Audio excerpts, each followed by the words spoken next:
Hey everyone, welcome to Beyond Curry Leaf. Are you ready to enjoy not so typical green beans casserole this Thanksgiving? Then this recipe is for you. My star ingredients are the craisins, the dried cranberries. The sweet flavor that the craisins give with the creamy sauce is out of this world. By the way, don't worry, we are not using all this heavy cream with those little green beans. I had made triple the recipe for the sauce for other reason. Sauce only takes about 10 minutes to make, and you can get the green beans ready while that's cooking.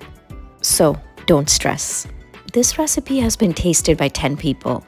4 of them were Indians and 6 were non-Indians. The non-Indians were my neighbors and they all loved it.